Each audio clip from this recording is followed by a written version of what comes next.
दोस्तों, यह कथा भगवान शिव और हनुमान जी के बीच हुए युद्ध की एक और महत्वपूर्ण पौराणिक घटना है, जो भारतीय धार्मिक ग्रंथों में वर्णित है। इसका आधार राजा वीरमणि के राज्य की रक्षा के लिए भगवान शिव द्वारा दिया गया वचन था और हनुमान जी की असीम भक्ति ने इस युद्ध को एक अद्वितीय मोड़ दिया। इस युद्ध की कुछ महत्वपूर्ण बातें निम्नलिखित हैं। 1. युद्ध का कारण। राजा वीरमणि, जो भगवान शिव के उपासक थे, ने उनसे अपने राज्य की रक्षा करने का वचन मांगा था। जब राजा वीरमणि के राज्य पर आक्रमण हुआ तो भगवान शिव ने अपने वचन को निभाने के लिए हस्तक्षेप किया। हनुमान जी, जो भगवान श्री राम के प्रति पूर्णतः समर्पित थे, इस युद्ध में अन्य पक्ष की ओर से लड़ रहे थे। 2. 11 दिनों तक चला युद्ध। यह युद्ध एक साधारण युद्ध नहीं था, बल्कि अत्यधिक शक्ति और अद्भुत पराक्रम का प्रतीक था। यह 11 दिनों तक चला, जो इसे एक ऐतिहासिक और दीर्घकालिक संघर्ष बनाता है। 3. शत्रुघ्न का बेहोश होना। युद्ध के दौरान भगवान श्री राम के भाई शत्रुघ्न को गंभीर चोटें आईं और वे बेहोश हो गए।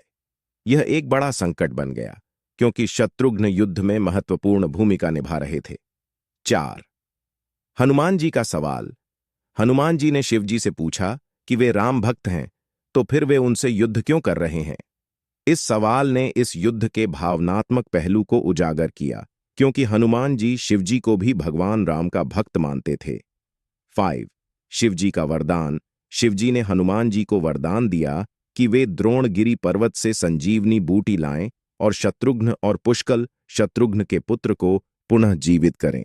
यह वही संजीवनी बूटी थी जो पहले भी रामायण के युद्ध में लक्ष्मण को पुनर्जीवित करने के लिए लाई गई थी। 6. पुनः जीवित होना। हनुमान जी ने संजीवनी बूटी लाकर शत्रुघ्न और पुष्कल को जीवित कर दिया और युद्ध पुनः आरंभ हो गया। 7. श्री राम का प्रकट होना। जब शत्रुघ्न शिवजी से युद्ध में जीत नहीं पा रहे थे, तब उन्होंने भगवान श्री राम को याद किया। श्री राम युद्ध भूमि में प्रकट हुए और शिवजी ने उनकी शरण ग्रहण की। यह युद्ध तब समाप्त हुआ क्योंकि शिवजी ने अपने प्रिय आराध्य श्री राम को देखकर अपने अस्त्रों को त्याग दिया। यह कथा दर्शाती है कि भगवान शिव और हनुमान जी दोनों ही भगवान श्री राम के प्रति अत्यंत भक्ति रखते थे और युद्ध के अंत में श्री राम की उपस्थिति ही समस्त विवादों को समाप्त करने का माध्यम बनी।